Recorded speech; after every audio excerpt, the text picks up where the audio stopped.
Di dalam sebuah gua bawah tanah di Missouri, Amerika Serikat menyimpan sesuatu yang tidak akan pernah kamu duga.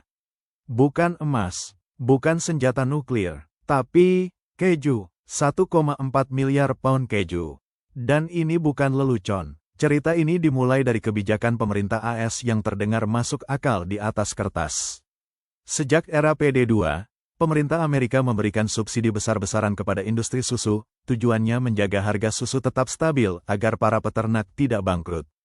Tapi ada efek samping yang tidak diperhitungkan, produksi susu terus naik, sementara orang Amerika justru makin sedikit minum susu. Lalu susu berlebih itu dikemanakan? Diubah menjadi keju, karena keju bisa disimpan jauh lebih lama dari susu segar. Masalahnya, keju yang diproduksi jumlahnya jauh melebihi yang bisa dikonsumsi. Pemerintah panik, mereka tidak bisa membuangnya, itu pemborosan uang rakyat. Mereka tidak bisa menjualnya murah, itu akan merusak harga pasar. Solusinya, simpan. Pemerintah AS menyimpan kelebihan keju ini di lebih dari 150 gudang yang tersebar di 35 negara bagian, menciptakan cadangan pangan strategis federal yang tersedia untuk kebutuhan darurat. Tapi satu lokasi menjadi yang paling legendaris, sebuah gua bawah tanah raksasa di bawah Springfield, Missouri.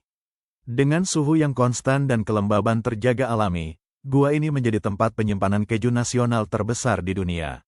Di dalam gua itu tersimpan rak demi rak roda-roda keju sebanyak 1,4 miliar pound, tempat yang dijuluki sebagai Fort Knox-nya produk susu. Di puncak krisis tahun 1981, cadangan keju pemerintah AS mencapai jumlah yang benar-benar tidak masuk akal, cukup untuk memberi setiap warga Amerika hampir 1 kilogram keju gratis.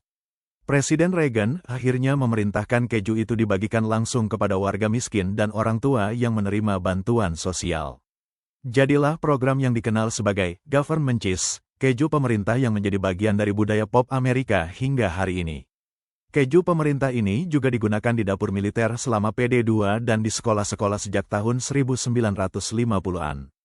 Ironisnya, program subsidi yang sama terus berjalan. Keju terus diproduksi, terus menumpuk, dan gua bawah tanah Missouri itu tidak pernah benar-benar kosong. Amerika memiliki Fort Knox untuk menyimpan emas, dan memiliki gua bawah tanah untuk menyimpan keju. Keduanya dijaga ketat, keduanya menyimpan cadangan strategis nasional. Bedanya, yang satu nilainya ratusan miliar dolar, yang satunya lagi, bisa dimakan dengan roti. Pertanyaan buat kamu, kalau Indonesia punya cadangan strategis nasional selain beras, kira-kira makanan apa yang pantas disimpan di dalam gua? Tulis di kolom komentar.